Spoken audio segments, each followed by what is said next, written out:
il y avait 6 baraquements qui correspondaient à chaque usine. C'est-à-dire qu'il y avait à peu près 1000 juifs par usine, donc 1000 juifs par baraquement. Et en fait, c'était une ville entièrement où on exploitait les juifs qui étaient encore un petit peu en forme. Au départ, on les mettait sur une immense place et on faisait le tri. Ceux qui étaient faibles, vous connaissez leur sort malheureusement. Ils étaient envoyés directement dans les camps de concentration. Et ceux qui étaient... Dans les chambres à gaz. Oui, dans les camps d'extermination, pardon, dans les chambres à gaz. Et ceux qui étaient encore un petit peu robustes, un petit peu forts, on allait en profiter un peu, on n'allait pas les tuer tout de suite, on allait en profiter un petit peu dans les camps de travail. Et ceux qui étaient sélectionnés, ils allaient justement dans ces 6 usines-là, dans ces 6 baraquements, il y avait à peu près 1000 juifs par baraquement. Et parmi les gens qui étaient sélectionnés pour ce camp de travail-là, il y avait un Rav qui s'appelle le Rav Shapira. Alors, comme c'est des notes que j'avais prises quand j'étais jeune, je n'ai pas les noms exacts, mais en tout cas, moi j'ai retenu que c'était le Rav Shapira. Donc, à voir après exactement qui était ce Rav-là, mais apparemment c'était un Gaon, c'était quelqu'un qui avait une ascendance très très connue, c'était un Admour en Pologne qui était très très très apprécié, qui avait énormément d'élèves avant la Shoah et qui s'est retrouvé dans ce camp-là.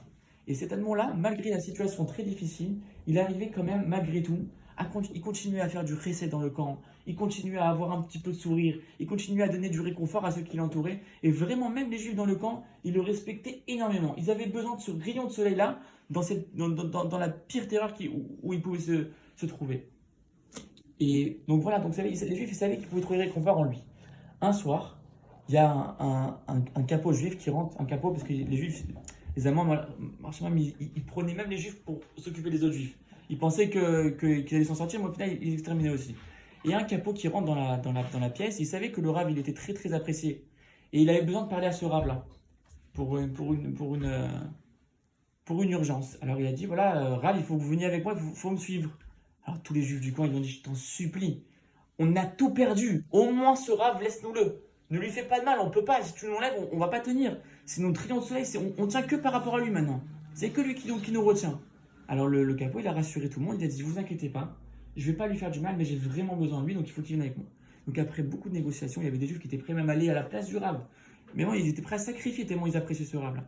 Et après quelques négociations, le Rav, ils ont accepté quoi la situation. Et le Rav, il est sorti avec le capot. Le capot, il a dit, voilà, écoutez, je suis très embêté, j'ai pas le droit de faire ça, mais dans le camp d'en face, dans le campement d'en face, il y a un juif qui m'a remis une lettre pour vous. Et cette lettre-là, il m'a dit, c'est ultra urgent, il faut la donner à Rav Shapira. Donc ça veut dire que même dans notre campement, ils appréciaient aussi ce Rav, ils savaient qu'il y avait le Rav, ils pouvaient se référer à lui. Et je vais vous lire la lettre qu'il a écrite à ce Rav-là, à ce moment-là. Je ne sais pas si vous imaginez à ce moment-là, qu'est-ce qu'on peut avoir dans la tête. Qu'est-ce qu'on peut avoir dans la tête d'un juif comme ça qui est dans les camps de concentration, dans les camps de travail. Alors, je vous lis la lettre et après on va essayer de tirer les conclusions. Alors, il écrit Baruch Hashem, 13 janvier 1943, en plein pendant la période de la Shoah, Rabbi Israël Shapira, Shlita, bien-aimé et chéri, à l'heure où je vous écris, les tueurs nazis ont entouré l'usine de brosse dans laquelle je me trouve. Avec moi se trouvent à peu près 800 juifs. On sent que les nazis s'apprêtent à nous tuer, mais ils ne savent pas encore s'ils vont nous tuer sur place ou s'ils vont nous envoyer dans les camps.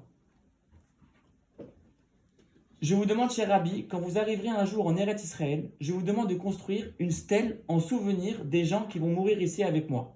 Encore une chose, je vous en supplie, faites écrire un Sefer Torah en notre mémoire.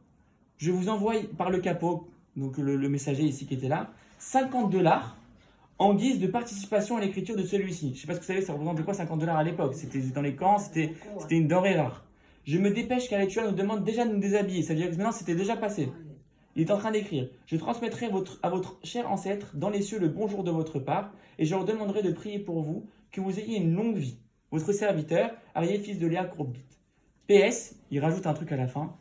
Il dit, mes neveux se trouvent chez un Polonais goy. Je vous en supplie, Rabbi, faites tout ce qui est entre vos pouvoirs pour les récupérer et les mettre entre les mains juives. Ma femme, Sheva Batraya, est déjà partie hier pour les camps de concentration.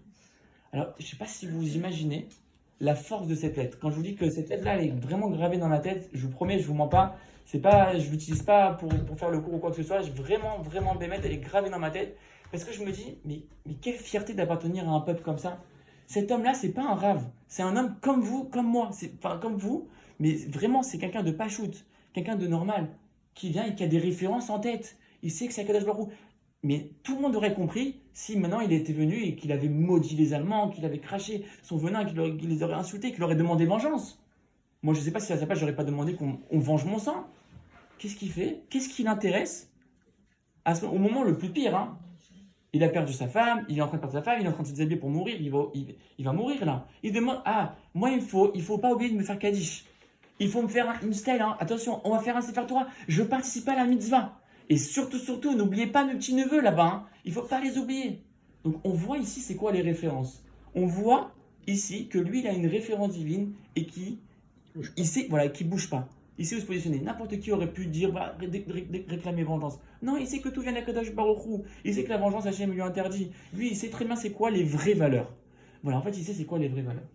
Pour un petit peu aller dans ce sens-là, il y a un livre ici que j'ai lu il y a quelques années qui s'appelle La Torah.